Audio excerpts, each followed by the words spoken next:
What's up, everybody? It's Carpo. Hope everybody's doing fine this morning. Of course, it's only morning for me, and only right now.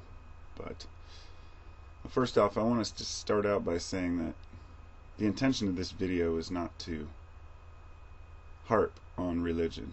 And I want people to know that sometimes in videos when I bring up those points about religion, I'm never trying to tell people that they shouldn't believe what they believe.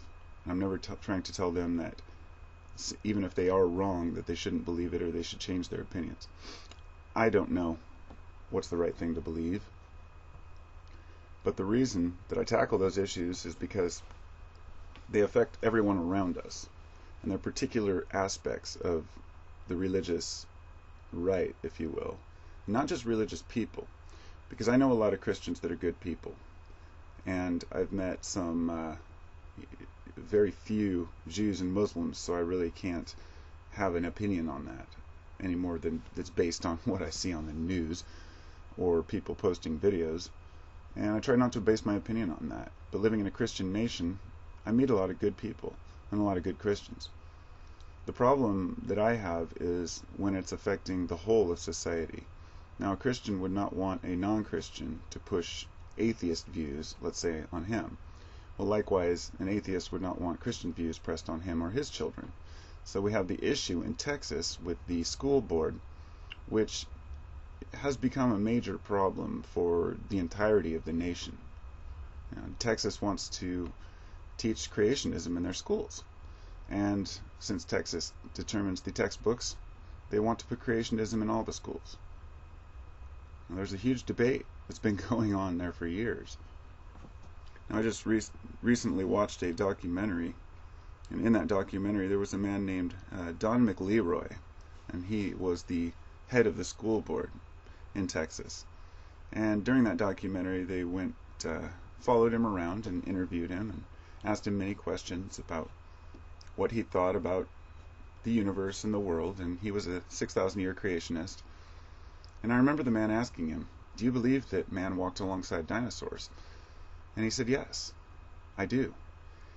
And he went on to explain how Noah fit all the animals as well as the dinosaurs on the ark. He didn't just explain it. He had his own class that he was teaching of kindergartners, kind of a preschool type class. And he had this big picture up on the wall of the ark, and he was explaining how the dinosaurs were fit on there and where all the animals were put. And he showed the second deck down, which he called the poop deck, and of course that's where all the animal poop went.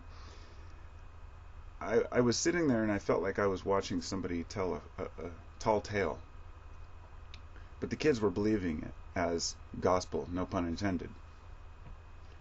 And it seems like the man was trying to use science to prove his point, which was the funniest part, because everyone seems to turn to science as long as it agrees with their ideas. But as soon as science opposes what we believe, we cast it out as bad science. Not all of us, but some do. Now, I could sit here and go on and explain all the different sizes that would be needed of the ark, and all the extra food and all the extra animals to feed the meat eaters. And people have spent all this time researching to find out how many miles long this boat would have to be, how many species there are, hundreds of thousands of species on Earth. All of that is irrelevant. The argument was never meant to be made. There's never going to be a scientific conclusion as to whether or not this ark existed. But when we're teaching it as if it's fact, it becomes an issue, because our kids deserve to learn what we know is true.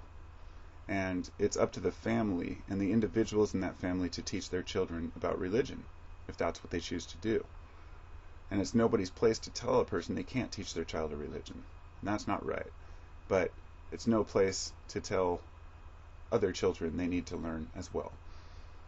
And he said something during that documentary that really got to me. He said they were talking about these college professors who were opposed to the idea of the ark, or whatever the particular comment was.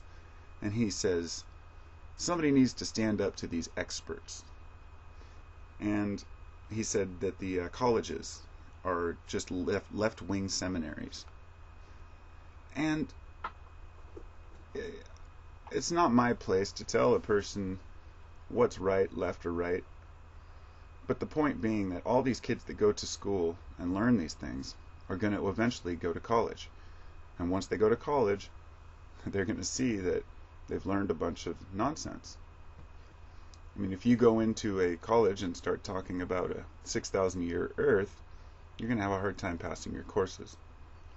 So it would be my point that all children in our nation deserve to learn the sciences, the social studies, and the mathematics that all of us have founded together, rather than one speculation on one side of the coin. And I know that there are a lot of liberal Christians who are also opposed to teaching creationism in schools, but by their peers they're considered radical or non-Christian. And then we have folks who are judging one another based on which components they're willing to believe. But when it comes to our schools, folks, we need to stand up for the rights of our children to learn what we know. And, you know, I often hear people speak of scientific proof of the Bible or scientific proof of this religion or that religion. Well, the fact is, people, science was created long after religion. There is no way to scientifically prove religion, because these are stories that were not scientifically upheld at the time, that were not scientifically studied at the time. We can only study historical evidence and archaeological evidence. Word of mouth can never be scientific proof. So we're kind of stuck at a crossroads of either a person believes or they don't. And that's the situation we've been in for a long time. And generally it has allowed itself to play out with groups separating themselves into their cultures, into their beliefs, so they can live near others who believe the same thing as they do. And throughout history in the world, there have even been times in history where all the churches have been on the same street. Many different religions in the Middle East. We have this image that's put into our mind, burned into our mind in the West, that all of the Middle Eastern countries are extreme Muslim nations and they don't tolerate any other religions. And a lot of that is true today, but it wasn't always that way. There were times when mankind understood that religion had to live side by side with each other, and although their views may be completely radical and different from one another, man was smart enough to know that we had to tolerate each other. We have to eat, we have to trade, we have to wear clothes, and different cultures have different components that they have picked up in the past and that they are good at, that the cultures in particular are good at, but that religion tends to fall into that culture. But there have also been some really ridiculous laws made in the name of religion. In China, it's illegal to reincarnate without permission from the government. And they set that up as a law to basically keep down the Buddhists. There have been a lot of ridiculous laws made by nations in the name of keeping people divided. But today in this world, we no longer have that separation of the line between the cities, or the wall, or enough space of land between the cultures to keep us from getting too riled up about one another. But with the internet, with airplanes, with travel, you can be in a Muslim culture in 5 minutes, or you can be in Chinatown, or you can be in a Mexican Catholic type neighborhood, all within 10 minutes of my house, because this is the world we live in now. And I know that not all nations are like that. I know that there are many nations who don't accept other cultures, but I live in the USA, and I'm proud of where I live. I'm not proud of everything my country has done. I'm damn well not proud of my government at all. But I am proud of the people, and I am proud of the level of acceptance and tolerance which I do see around me, even though it would be just as easy for me to see the negative if I chose to. I mean, we don't see too many religious hate crimes in this country as we do in some other times in some other cultures. They do exist, though. We're foolish enough to attack each other not for our own beliefs, for the way we look, the clothes we wear, the color of our skin, the way we comb our hair, or even the color of our eyes. It's almost like it's in mankind's nature to fight amongst each other, not out of defense, but in order to find a resolution to a problem. A fight doesn't have to be physical. A fight can often be through words, through writing, through study. But the end goal is not to prove the other person wrong, but to show which side is right, so we can move forward with that rightness. But even when a person is proven wrong, they will often defend their opinion to the death. And this is out of fear of being wrong. And I think everybody has a fear of being wrong to a degree.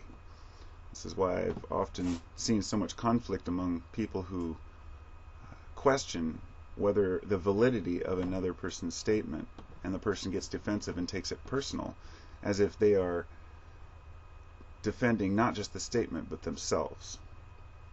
I get into a discussion sometimes with people where I'll bring up one point and say, well, I just don't really think this is, I don't know if aliens did this, or I don't know if God did this, whatever it might be.